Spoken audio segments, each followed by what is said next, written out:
Hey, welcome back. And I thought I'd talk just a little bit about what happened and the way that we had to become a little bit more private over the years. As you guys know a little bit about me now, I haven't gone into all the things that I suffered from, and I'll space them out just so that you guys can relate. I hate to talk about it or talk about me, but I know that is the only way that some people can relate and maybe help others more. But okay, so I met Joe, and he was passionate about health and everything too. We made a great team. We were all always into art and music in our lives. We were 15 years apart, but it didn't matter.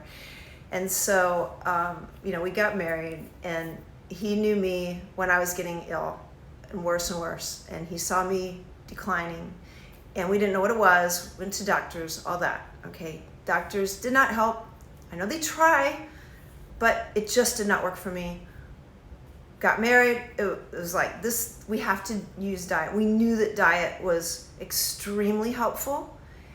We just knew that we didn't know it all, and it was going to take a damn long time. Oh my gosh, we're still learning things. Okay, so just so you know, I don't like to settle, and we're still learning things. Never give up.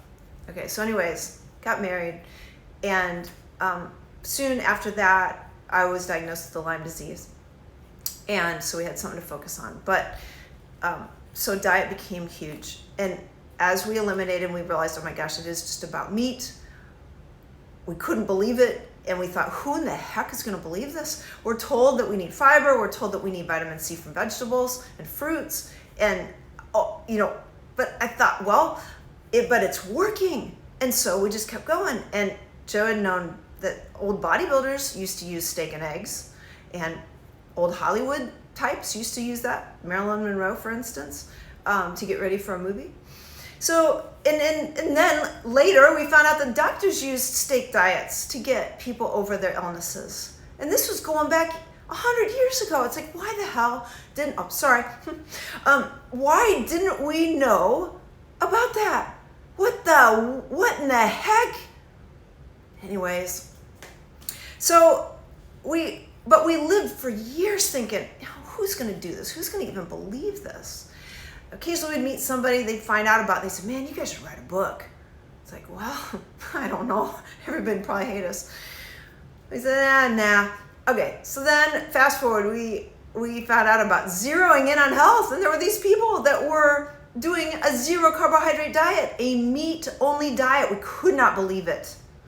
At that point, we had been doing pemmican for years, which is dried, raw red meat, usually bison, sometimes beef, but usually bison mixed with tallow. That was the best thing I'd ever put in my mouth, and the best thing I'd ever felt all those years. So we stuck with that for like 4 years. Anyway, so when we entered in this zeroing in on health world, it's like, oh my gosh, these people are great. These are our peeps, man. So, Charles Washington, Dana, Spencer Shute, Kelly Hogan, of course, and Amber O'Hearn, Michael Freeze. I don't want to, Lex Ruger, I don't want to forget anybody. There's a whole host of people that were over there. And it's like, man, this is great. I can't believe it. We are not the only ones out of our minds just eating meat. So then Esme, she was part of the group too. She decided to do an interview with a lot of us. And it was for our own group. I don't know how many of us there were back then, maybe 25, 30, I don't know. Gave a list of questions to a number of us. We agreed, yeah, we'll do it. And it took Joe a while to answer questions, and that's okay. I mean, we got a chance to see, some of the other stories.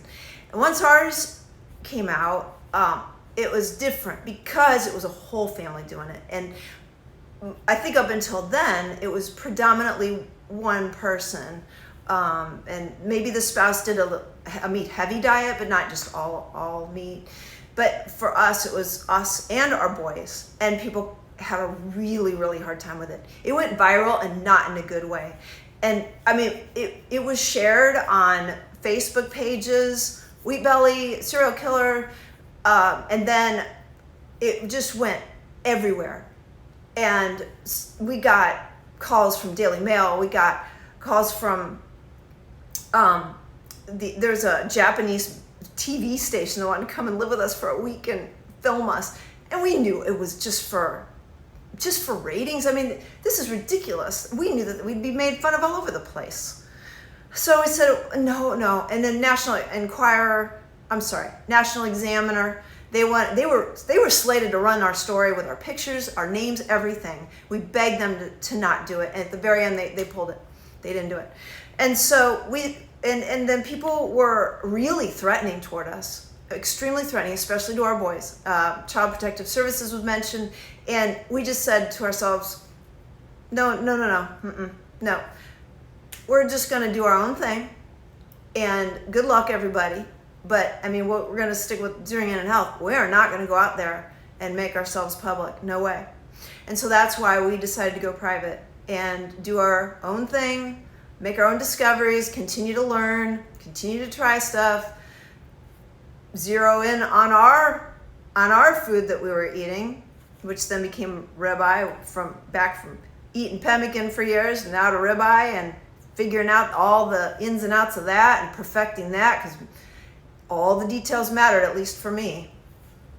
And so we laid low. And then Sean Baker, he had, we listened to a lot of the stuff that was going on, and the interviews, and the carnivore world was emerging, and it was just great. And he had mentioned, not us by name, but he had talked about an interview that kind of hit him a certain way, especially a picture of somebody that was in shape and he was older, and that was Joe.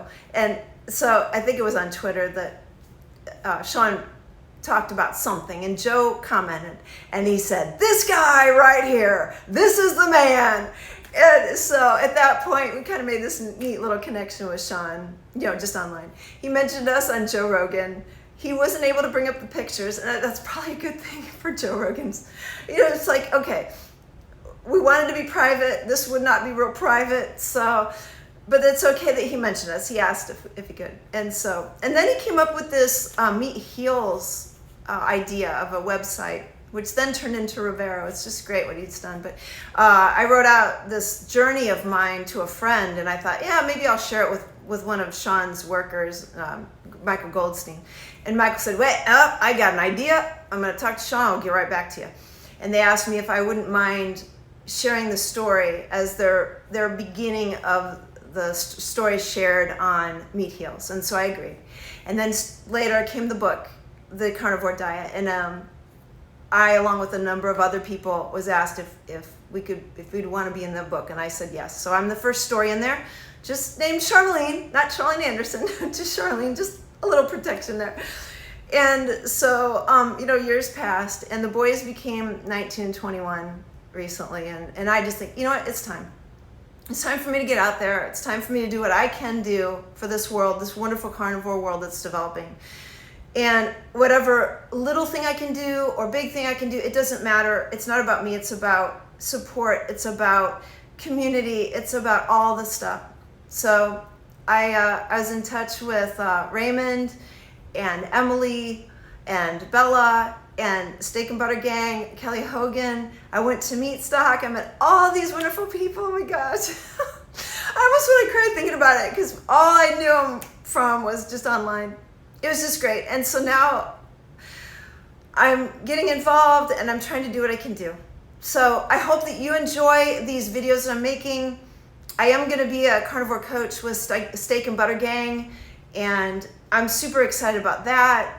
So that's another way I can help. If anyone wants to do a one-on-one, I'm there. And I just want to try to do whatever I can to encourage and to just spread the experience that I've had, which it's mucky and murky, but sometimes it's like that's when you learn, and that's when you can help somebody because they've been through it too. You're not alone. You are not alone. I don't care what has happened to you. You are not alone. Okay. Thanks. If you've stayed this long, tell me below. Okay. All right. Thank you.